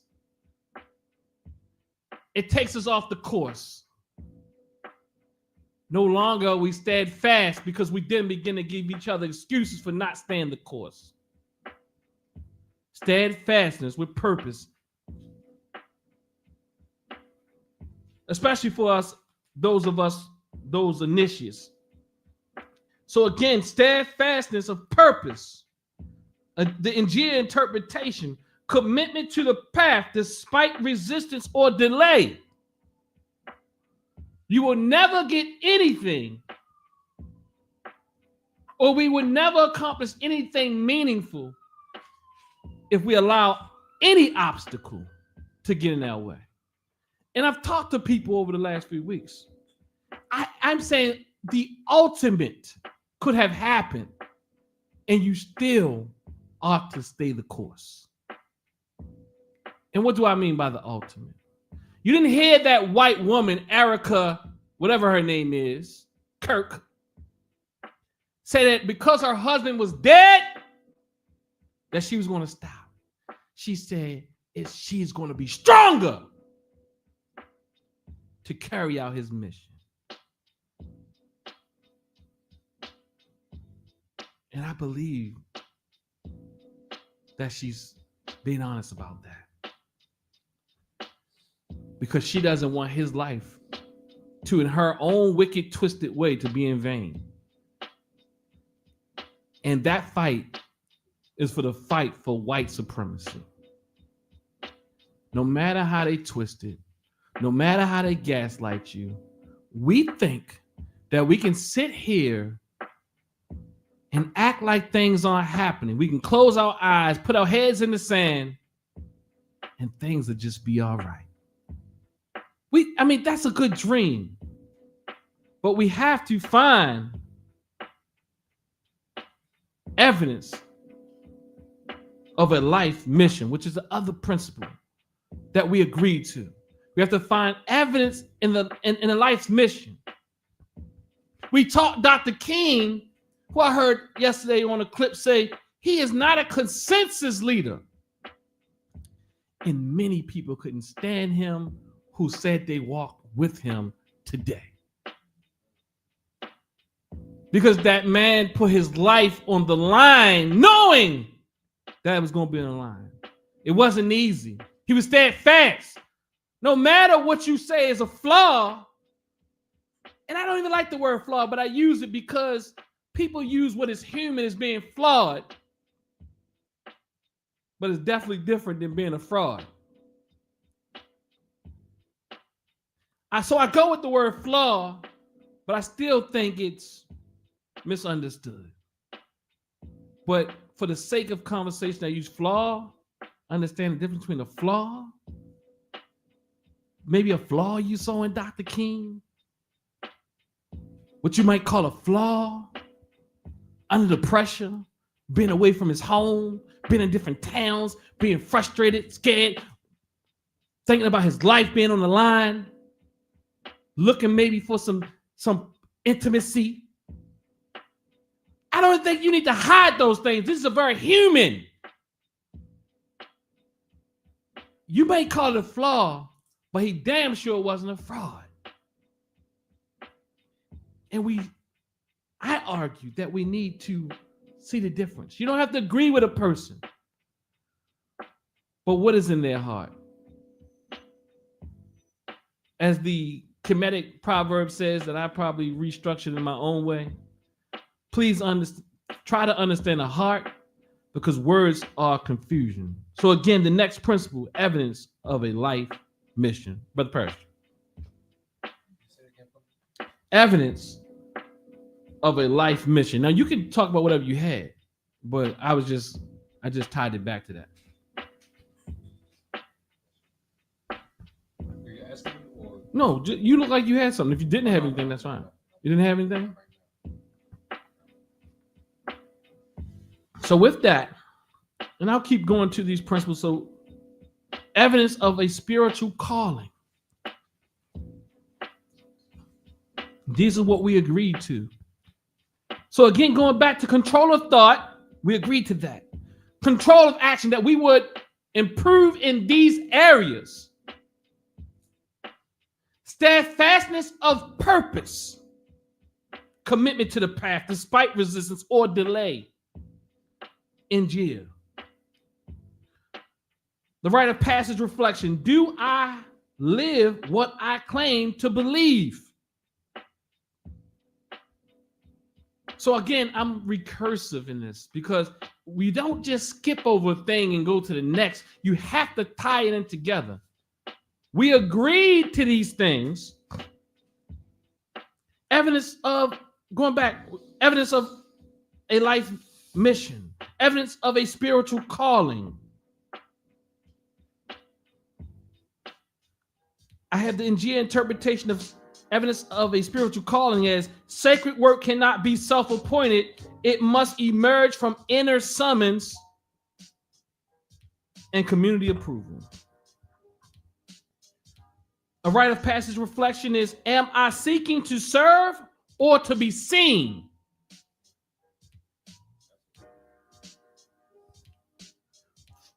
The next one, freedom from resentment under persecution.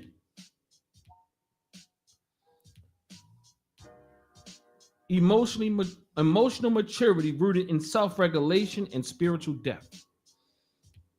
That's the Njia interpretation. The rite of passage reflection is, how do I respond when I am tested or misunderstood?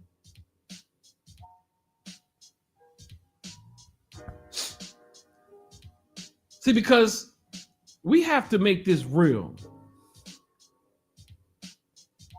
Because other than that, we are the ones talking, as Brother Los was articulated. And I'm not, look, to me, those panelists weren't a bunch of talkers. They have works that they can show. Yes. Because we specifically chose people. And because you ain't gonna have, look, they have to have some works, have more than lip service. I'm not saying you agree with them and with everything they do. But what I realize is, even in disagreement, some personality flaws, I'll just be honest with some of us, and admittedly so, but they still come back to reconcile. They still are on task. They still are staying steadfast.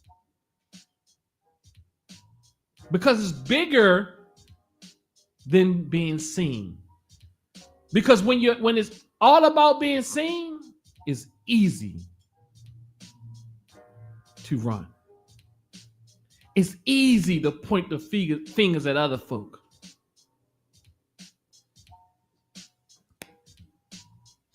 The next one, confidence in the master to teach truth, trusting sacred teachers without idolizing them.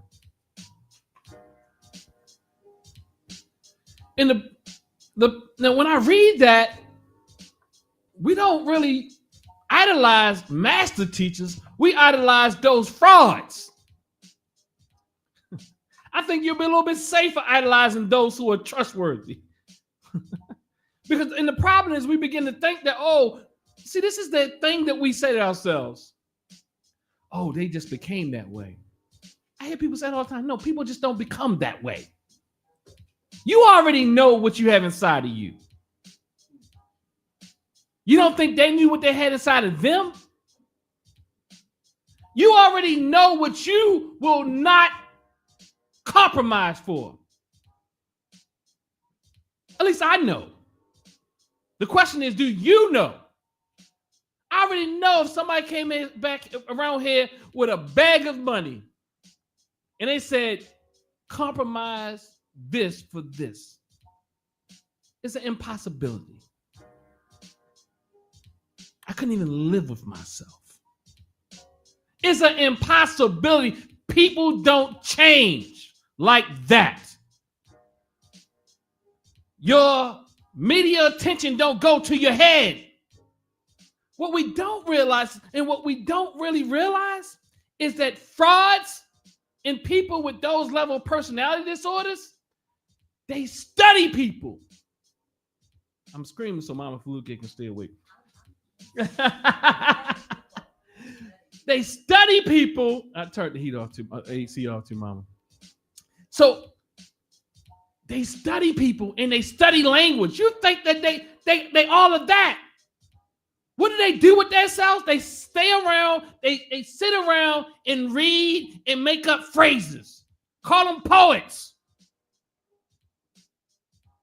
And some of them don't even make up their own phrases. They have writing teams. People really think that preachers be saying something they made up a lot of the time. You don't know the preacher have a writing team?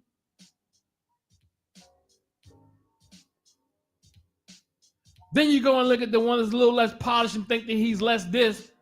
When this person got a writing team, he doesn't. When you judging the preacher that has to go to work through the week versus the preacher who getting paid for just serenading you. Let's think about it. They're artists. They are artists. Nothing's wrong with artists, but don't confuse them with people who are going to liberate you. Don't confuse them with being honest folk. I'll make a joke. I have a lot of artists as clients, and their wives come in and say, you know about artists, right? I don't care what size. they have what they call them. What they call the men. They could be just playing at the local juke joint. They have fans. They have fans. But you have some serious artists too.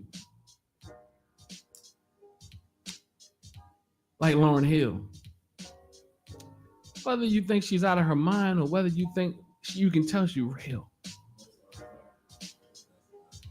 She says,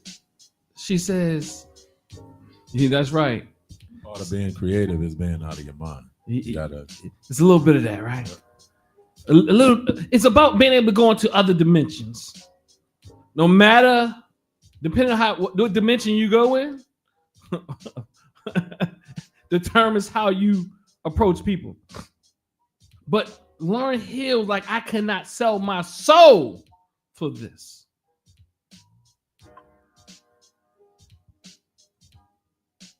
Now, that doesn't mean that that she's all the way healthy, but you can tell she's real.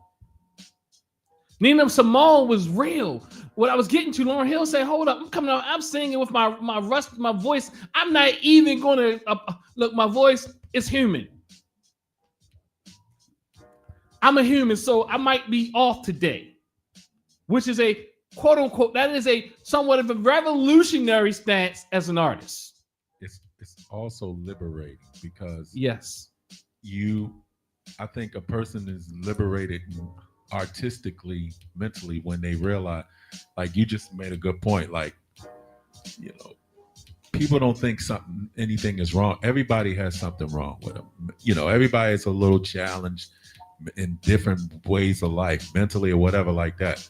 And when you realize it, at least realize it, it helps you along the way. Like, you don't have to overcome it this day or whatever. Sometimes it's helpful, but I think a lot of people get caught in the thing of judging other people, and they hurt themselves by constricting their own self, their own thoughts. You understand what I'm saying? Their own feelings, because they want to pit it on someone else. So Lauryn Hill's a great example of that. Like, she's not letting people pit certain things on. Oh, she comes late all the time. Hey, that's it. Hey, man, and she gonna give a banging show when she comes in. You know what I mean? So it is what it is.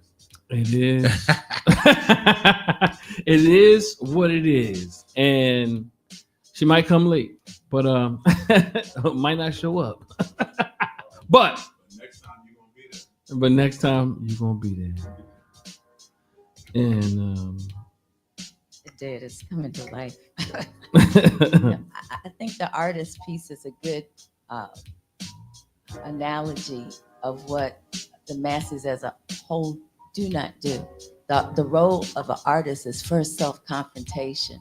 mm-hmm. And in self-confrontation, you're able to get free to express the good, the bad, the indifferent about your own self. Mm-hmm. And I think about Mary Makeba sometimes. Mm. Mary Makeba didn't make a decision to speak for South Africa. She was kind of thrusted into it Mm-hmm. because she started opening up about her personal life, Mm-hmm. her relationships, right? Mm-hmm. It wasn't even about apartheid at that time. Mm-hmm. But because she was transparent with her personal life, she was thrust into a bigger arena, which was the politics. Unlike the masses, Mm-hmm. we can hide under different things. Mm-hmm. And we can know and hear Mm-hmm. injustices that are going on and still not talk about it until cosmically something happens and it implodes. Because if you look at most civilizations and most countries that have fallen, there was a lot of time for people to confront, the masses to confront those that, and there always been people that will confront. I'm thinking about South Africa in particular. Mm-hmm. You know, the demonstrations, the guerrilla warfare, really. But it doesn't really shift until people are either willing to be transparent about things and talk about their strengths and weaknesses, what they want their government to do. I'm going back to that. Or it just implodes. Because we always, as humanity, have a certain level of time to change things. And when that doesn't happen, it implodes. I see. And you start from the beginning again. I see. And thank you, Mama Fluke. As one of my mentors often say, this system is on its way out. Are you preparing yourself for that? In essence, the preparation that when you hear people say that, this is collective preparation. And I would say there's plenty of things, going back to what Brother First said earlier, there's plenty of things to do just around here. If nobody gives you a thing, there's plenty of things to do around here. If you get something from here, there's plenty of things to do. I'm not even saying, I'm talking about on all levels. Everything from, it takes a lot to even just, like today, Sister Queen hit me up. I think Sister Queen online, peace, Sister Queen. It's like, do you have a flyer out? I said, this has been an interesting week. So I said, I'm running behind. It's been a long week, but I did get up and I put it together today. But there's so many things to do. I think that what I would ask us to do here is to walk in solidarity. This upcoming Saturday, Friday, Saturday, and Sunday. That Friday here, there's going to be a the Race First rally is having the first night. The what is it called? The gathering, like what do they call it? The first night they always have these. The Race First rally, they're having their what is the actual term? They call it like meetup type of thing. Like it's going to be like a chit chat, like meet and greet. Thank you. Like a meet and greet here on Friday. I think it's like I'm thinking it's probably like 5 or 6 o'clock. I'll give my phone is dead. And then Saturday, I think it's an event earlier to like in the evening. And can somebody look on my on TNAT's Instagram real quick for an event that's going to be going on Saturday night? from a sister who's a Panther and who was a Panther, and she's coming from Africa, and she's going to be doing like a talk, storytelling, healing rituals. I think Mama Rashida is going to be leading that as well. I mean, she's going to be like the MC of that. No, this is open. Like this, the restaurant still. It was just like an open event. Yeah. So during that day though, I'll tell you what I would like for us to have at least one initiate. Huh? You said Friday? Yeah, Friday. Well, that is Saturday, that event. So I would like to have one initiate at least to I want to say escort me or roll with me to this race first rally at least each day. I think we should also be really thoughtful on how we move. Is it the healing your mind, body, and space? Yeah, read that off for me. Okay. My glasses on. So yes, at least one person or several to roll together to the race first. I think I will be one of the facilitators of one of the resolutions that Bob Imhotep and the collective will be putting together. I think mine's is social change or something like that. So there's different resolutions that they plan to have come out of this race first convention.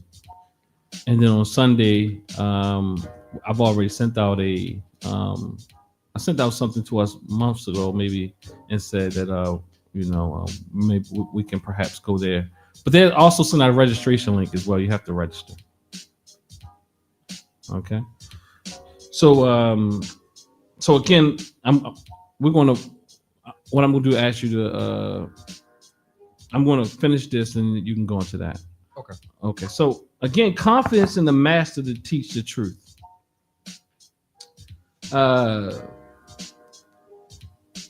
And I think I spoke about what Mama Fluke said something around the idea of artists and the process and those things. But again, what I was pointing out is that many times charlatans, frauds, and pimps and and all those type of folks, they sit around and they practice, they research you. They put words together. They like, just think about them as artists, con artists. To be an artist, you have to practice your craft. It's not like people don't practice stringing along words together that they know that will excite you and take you out of your ability to control your thoughts. They literally know that they're going to hit you so hard in your heart that ain't no thoughts. And you be like, how did I show up there? How did I end up here? Some people say, how did I end up married for 20 years and didn't know who I was sleeping with? The same thing happens in these social relationships with people we call leaders. I'm thinking about Nas and Damian Marley's song. How does it go? Leaders. I can't think of the words before. Stand up or something like that.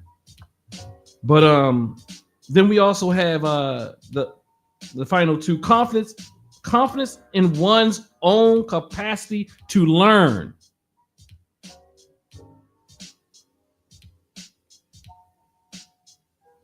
The Njia interpretation is sacred humility and readiness to grow. We don't have to be there, but we can learn to get there. If you enter a space and it's challenging you, that means you're in a space that you need to be. If you want to grow.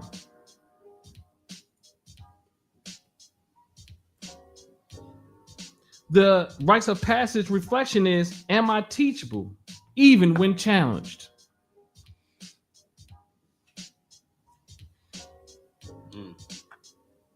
So the final one here is readiness for initiation. Embodied maturity across thought, action, spirit, and service. Do I carry the weight of what I ask to be entrusted with? So my point is, many of us want change. We want to see organization built. But I would argue that it requires these principles. And we complain about not coming together, but not realizing we're the very ones we're complaining about. It's so easy to walk. It's so easy to run. It's so easy to give an excuse of why I can't do. It's so easy to get excited when things first start. Some of us are great starters. But the middle area, that ain't for me. And some of us don't know how to close the thing out either. But we're going to close this one on out. And I'm going to say to the listening audience, go to Instagram and follow us at TNAT Holistic Wellness Center. And there'll be an event coming up this Saturday. Also, make sure you register for the Race First rally. This is going to be a powerful event, Friday, Saturday, and Sunday. Also, stop talking about what we're not doing. I want to challenge that. Every time people talk about what's not been done, I challenge us here to speak about what is going on. Mm-hmm. I suggest you walk with your chest high. You don't have to know everything because nobody knows everything. But speak about the good work that's going on here. 6 months from now, we look to have another line going through, another line started. Tell people, get them ready to go through that line, and you'll be ushering them through their first part. Does that make sense? Yes. So let's build. You can't be all over the place. And I know some of y'all think when I'm talking about specific people. No, I'm not. No, we just can't be all over the place. Our minds are all over the place. That's why control of thought is essential. We can't do if we allow our mind to run wild and we behaviorally find it, we will never accomplish what we will. In fact, I understand how that feels because I counsel people in their 80s and they feel like they didn't finish a thing. And they're trying to live another 20 years to accomplish it.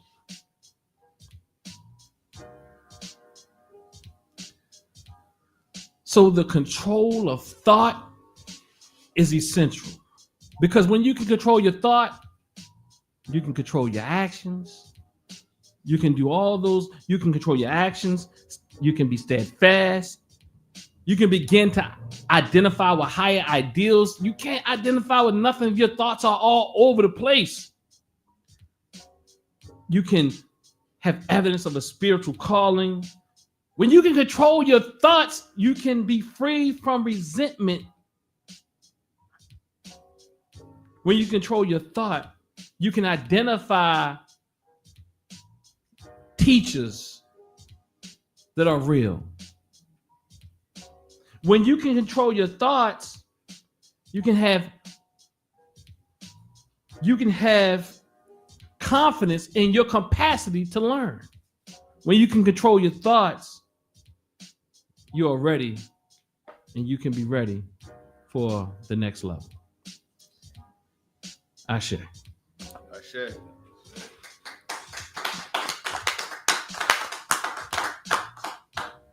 You want to go ahead and read to the audience about that event coming up? And just to the people here so we know what's going on Saturday here after the Race First rally. Perhaps, I don't know if your pad went dead or... So, family online, thanks for tuning in. Oh, it looked like somebody brought it up. All right, that's what's up. So you can go ahead and read it though, Brother Parrish. You ain't got to get infatuated by the healing your mind, body, and spirit. Bring it closer to your mouth, please. healing your mind, body, and space. Join us for an event of dialogue, poetry, and reflection featuring Charlotte Mama C. O'Neill, veteran Black Panther. My tablet went out. It's dying. Having on power saver mode. Hey, Brother Lewis, can you see it? Or somebody? There we go. You can get it first if you can see Okay. it. Black Panther artist and activist alongside Bakor, am I saying this correct? Aye Mari, spiritual leader of Ile Imoli. Is that correct? It's a new word for It's that. close enough. Don't worry about it. We'll get it. Moderated by Mama Rashida Foreman Bay. Hear from Mama C on her Heal the Community tour as she brings stories, music, and poetry rooted in healing and resilience, continuing her lifelong work of uplifting communities and inspiring new generations. 5525 Harford Rd, Baltimore, Maryland. 21214. No, don't you be looking at me getting fresh with my wife.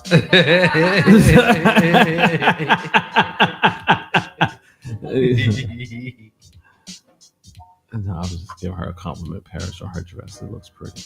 Oh. Mhm. She said, "Thank you, y'all." All right. You didn't hear it, Brother Lewis? She said,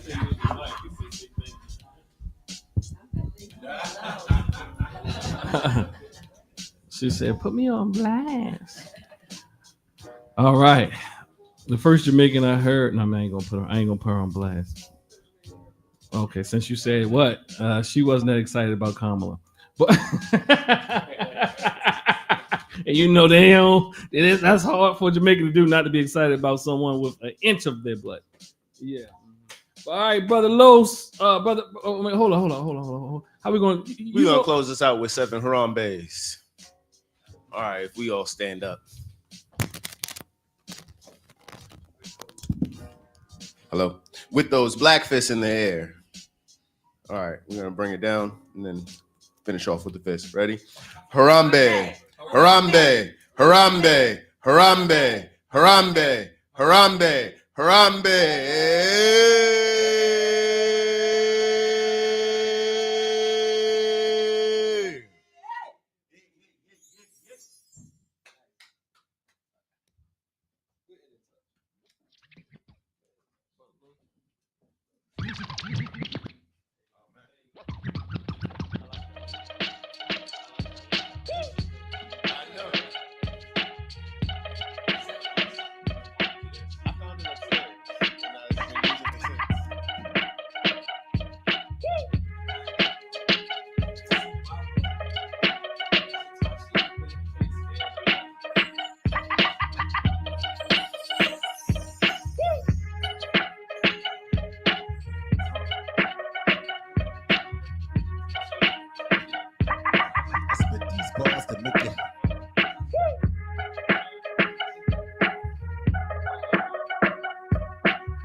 Testing.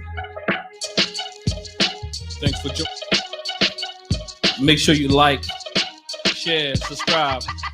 They can't scan that thing on the screen because it has words over it. You have to take down the. Y'all want to support? Cash App TNAT-HWC with the Cash App sign in front of it, something like that.